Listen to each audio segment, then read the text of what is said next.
sembahlah saya sebagai Tuhanmu. Dan Yesus berkata itu ke murid-muridnya, otomatis kan? Ada nggak ayat itu? Kalau ada, ya, yang berkata langsung dari murid Yesus sendiri, saya akan balik lagi ke agama Katolik. Saya jujur Om ya, kesini nih lagi napak tilas, ya udah. Om sempat antar saya ke makam leluhur saya ini. Ya, saya bisa. Oh, ya udah. Antar tuh ya kan. Jadi makamnya sahabat-sahabat ngaji cerdas zaman dulu tuh, orang-orang zaman dulu berupa batu-batu gunung, ginjing, kalau orang Jawa bilang ginjing. Nah, kok saya lihat tulisannya kayak tulisan-tulisan Sangsekerta ya. Bismillahirrahmanirrahim.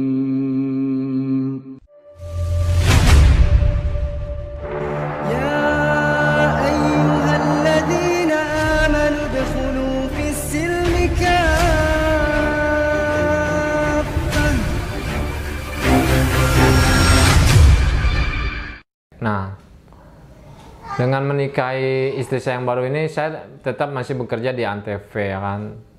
Nah, kadang dalam tugas penugasan itu ada tugas-tugas juga agama-agama lain, agama-agama Kristen, teman-teman non-Muslim ya kan, agama-agama Kristen. Nah, jadi ketiga tugas sebelum dimulai, kadang saya suka ajak perbincangan dengan pendeta tersebut ya kan.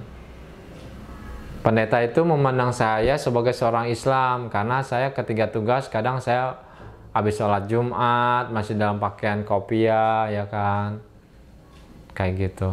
Nah, ketika terjadi dialog ya kan, salah satu dialog yang saya tanyakan ke pendeta adalah, jikalau memang Yesus atau Nabi Isa Al-Masih itu menganggap dirinya Tuhan ya kan, apakah teman-teman non-Muslim bisa menunjukkan nanti di komen ya kan, ayat mana di Injil ya kan, ayat mana di Injil yang secara langsung menyatakan Yesus yang berkata, ya Yesus sendiri yang berkata nih, kalau saya Yesus nih, saya sendiri yang berkata bahwa saya Tuhan, sembahlah saya sebagai Tuhanmu. Dan Yesus berkata itu ke murid-muridnya, otomatis kan? Ada nggak ayat itu? Kalau ada, ya, yang berkata langsung dari murid Yesus sendiri, saya akan balik lagi ke agama Katolik, ya. Kalau ada. Tapi kalau nggak ada, silakan teman-teman non-Muslim, bingung kan pastinya kan, ternyata emang nggak ada. Yang ada itu hanyalah gini loh, di Injil itu kan ada Matius, Lukas, Markus, Yohanes ya kan. Yang ada adalah Injil Yohanes mengatakan Yesus berkata gitu. Injil Yohanes mengatakan, bukan Yesus berkata, enggak. Injil Yohanes mengatakan. Coba pakai peribahasanya, Yesus sendiri yang berkata gitu loh. Tapi enggak berandai-andai kan bahasanya kan.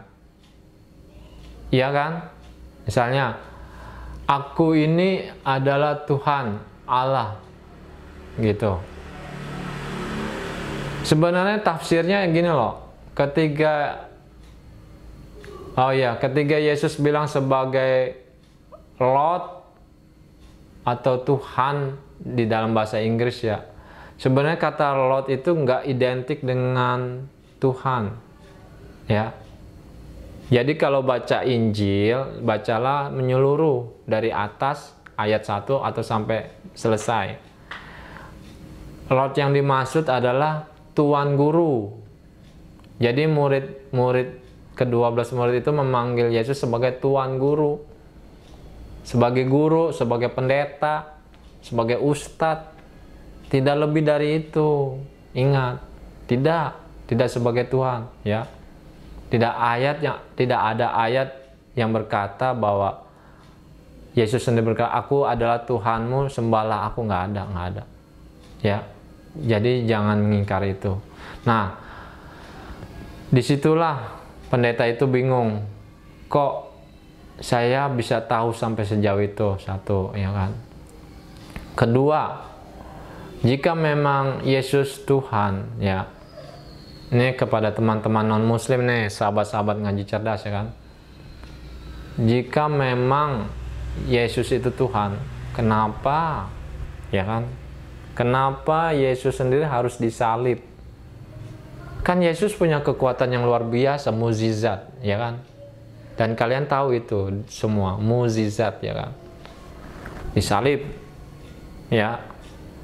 Dan dalam salib itu sendiri kan, dalam literatur kalian di gereja-gereja, drama-drama, ya kan, atau kisah-kisah yang lain, dalam salib itu sendiri Yesus berkata lagi kan, ya Allah, ke dalam tanganmu lah aku berserah diri.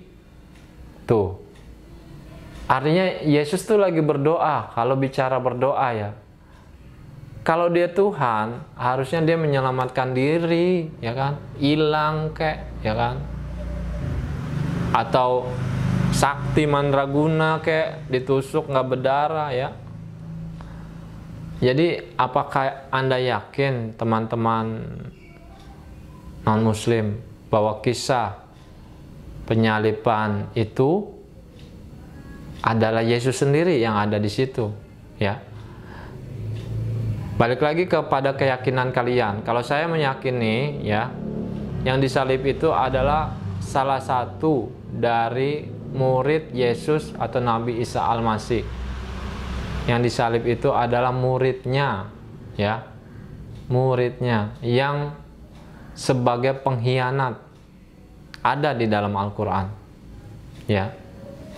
Jadi wajar, ya, wajar seorang murid nih, ketika dia bersalah, berdosa besar karena berkhianat, ya, doanya adalah mohon keselamatan, gitu. Jadi yang diselamatkan itu, kalau dia diterima tobatnya, yang disalib itu, ya, bukanlah Yesus. Karena sesungguhnya kan kalian juga percaya Yesus itu diangkat naik ke surga, ya kan? Nah, bahasa diangkat naik ke surga ada di dalam Al-Quran. Ada, benar. Karena Nabi Isa Al-Masih ini emang derajatnya diangkat sama Allah. Seperti Nabi Idris, ya. Nabi Idris kalian tidak mengenal, ya. Sahabat-sahabat ngaji cerdas pasti mengenal Nabi Idris, ya, Kang Asep, ya. Iya. Beliau adalah Nabi yang soleh banget. Nabi yang cerdas dalam hal pengetahuan, ya kan. Nah, saking cerdasnya, saking solehnya, sampai malaikat siapa yang ngiri itu sama dia? Malaikat maut. Siapa malaikat maut? Israel, ya? Oh, Israel. Iya, benar, ya, oke. Nah, dia ngiri agar atas izin Allah Subhanahu wa Ta'ala bisa dipertemukan dengan Nabi Idris, ya kan? Diizinin. Akhirnya berteman, menjadi manusia, ya kan, menjadi manusia. Sampai pada suatu hari akhirnya malaikat pencabut nyawa itu juga diutus Allah Subhanahu wa Ta'ala untuk mencabut nyawa Nabi Idris ini, ya kan. Karena udah faktor kedekatan itu, ya kan, faktor kedekatan yang luar biasa, malaikat pencabut nyawa bilang, tugas ini berat bagiku, ya Allah. Tetap dijalanin. Terus Nabi Idris minta sama Allah, ya kan, untuk malaikat pencabut nyawanya sampaikan bahwa ya udah, kalau mau cabut, tapi izinkan jangan dimatikan gitu. Saya masih ingin apa tuh, berzikir, sholat gitu kan.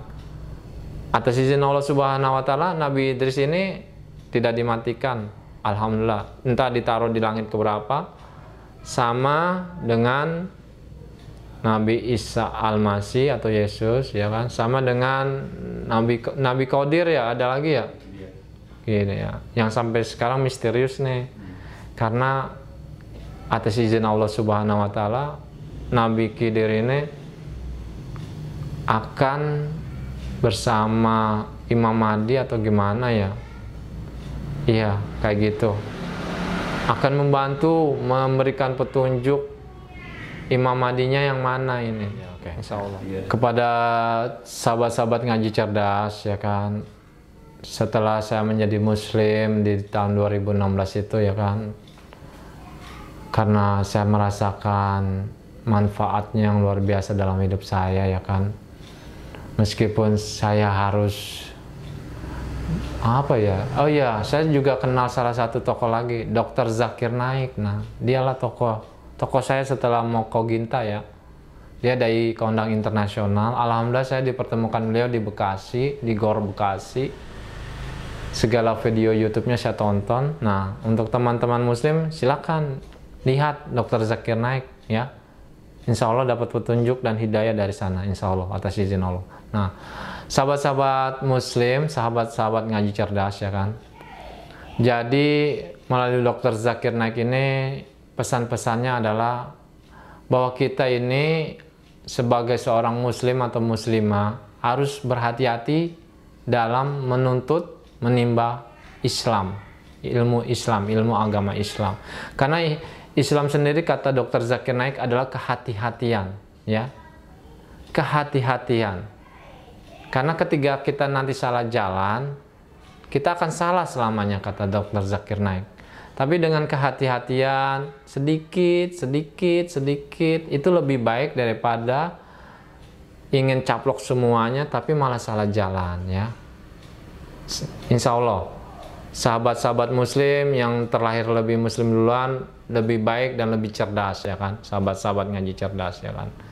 Nah, jadi Islam itu adalah kehati-hatian, Islam itu adalah indah dalam kehidupan kita di dunia dan akhirat ya kan, yang mana kita harus terus berproses, terus belajar tanpa berhenti, meskipun ilmu itu sedikit doang, tapi insya Allah bermanfaat, sungguh sangat bermanfaat. Misal contoh kecil dalam tata cara sholat ya, makanya kan ada istilahnya apa tuh, 1000 sholatmu belum tentulah diterima oleh Allah Subhanahu wa Ta'ala ya.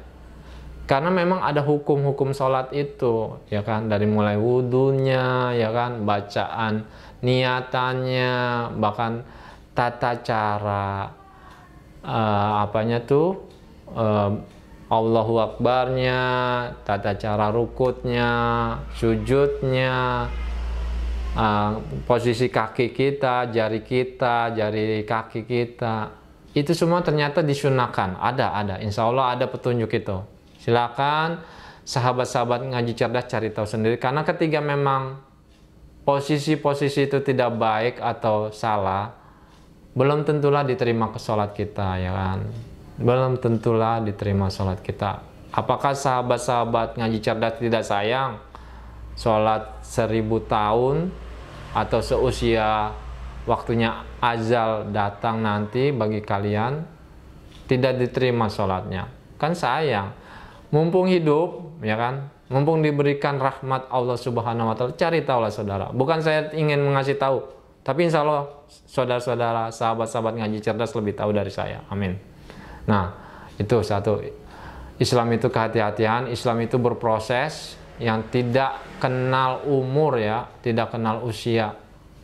Terus belajar. Saya sendiri terus belajar. Nah, untuk teman-teman non-muslim ya kan, yang udah dapat petunjuk nih ya, udah siap untuk bersyahadat, dengan dapat ancaman ya, ancaman seperti saya alamin, dengan dapat sesuatu yang akan ditinggalkan atau hilang bahasanya. Jika Anda yakin dengan seyakin-yakinnya ya, ini saya personal ya, saya menyarankan ya kan, cari tahu dulu seyakin-yakinnya tentang Islam dulu ya kan. Ketika Anda yakin nih, atau Anda bingung ya kan, nanti insya Allah Kang Asep ya akan memberikan nomor handphone saya di deskripsi ya kan. Nah, saudara-saudara non muslim kalau ada yang mau ditanyakan, kalau saya sempat insya Allah saya jawab ya kan. Karena ingat nih pesan saya kepada saudara-saudara non muslim ya, kesempatan itu tidak datang dua kali ya, tidak datang dua kali ya. Kesempatan itu sekali seumur hidup Anda ya. Seperti ibaratnya gini, kalau di saudara non muslim bisa ke Israel, itu suatu kebanggaan kan, ke tanah suci Israel kan ya. Sama nih ke sahabat-sahabat ngaji cerdas, bisa umroh, bisa naik haji, itu suatu kebanggaan yang suatu bonus tersendiri karena dapat pahalanya besar sekali. Nah, kalau saudara kan bisa ke Israel kan bisa suatu kebanggaan. Nah sama, ketika Anda berani dengan seyakin-yakinnya memutuskan bersyahadat, percayalah itu adalah suatu kebanggaan bagi Anda ya, yang tidak bisa dinilai, bahkan dibayarkan dengan 1 triliun rupiah. Nah, tidak bisa dibayarkan dengan uang ya, ingat itu. Ada pendeta nih bayar saya 2 triliun untuk balik ke agama saya sebelumnya, Katolik ya, misalnya nih, saya nggak mau. Saya yakin Allah Subhanahu wa Ta'ala berikan rezekinya kepada hambanya yang tauhidnya tinggi ya, tapi tetap bertakwa secara istiqomah ya kan.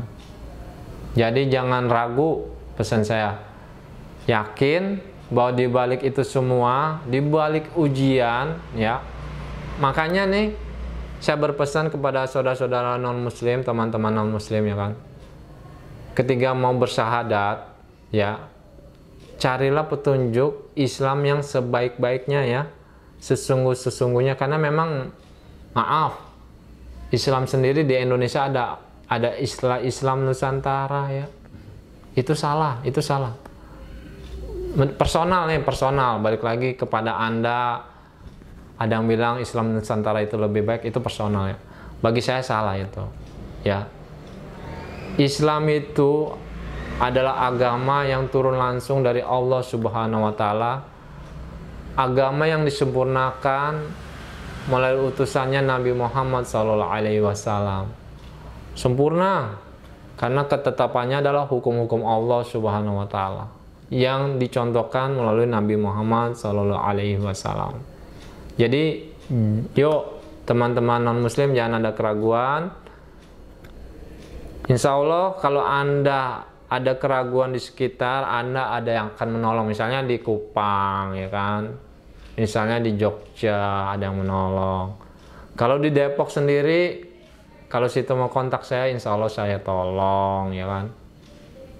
Tapi dalam hal keyakinannya, insya Allah saya jelaskan sejelas-jelasnya, insya Allah. Bagi teman-teman, bagi sahabat-sahabat ngaji cerdas yang tertarik dengan kisah saya ini dan ingin berdiskusi ya kan tentang Islam, menurut kalian saya lebih baik padahal saya masih belajar ya, silakan nanti ada nomor WA saya di deskripsi ya kan, silakan hubungin saya, kita bikin dialog ya kan, kita bikin dialog WA grup, silakan.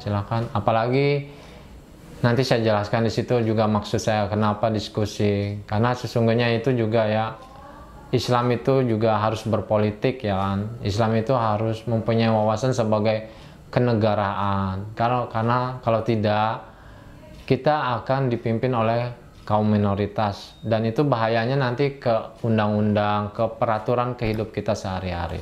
Wilayah Depok ya Pak? Untuk wilayah Depok aja. Untuk wilayah Depok aja ya, terutama nih bantu saya kayak di wilayah Depok aja, kayak di Sawangan, Bojongsari dan Cipayung ya, bantu diskusi. Bagi teman-teman yang udah menjadi muslim tapi dari mualaf, dari Kristen, dari Katolik, dari Konghucu, dari Buddha ya kan, silakan. Itu yang lebih baik lagi. Karena yang saya takutkan kalian salah jalan ya kan. Tapi kita diskusi. Ketika kalian memilih jalan Anda yang itu, Anda lebih yakin ya silakan. Tapi ketika Anda mendengar penjelasan saya dan Anda yakin dengan penjelasan saya, atas izin Allah Subhanahu wa Ta'ala, ya saya dapat pahalanya nanti, insya Allah. Itu aja. Terima kasih. Semoga acara YouTube channel ini terus berkembang, ngaji cerdas terus berkembang seiring dengan bertambahnya zaman dan waktu, bermanfaat dan menjadi pahala bagi kita semua ya yang mendengar kesaksian saya ini, insya Allah. Semoga bermanfaat. Terima kasih teman-teman, sahabat-sahabat ngaji cerdas, teman-teman non muslim. Terima kasih.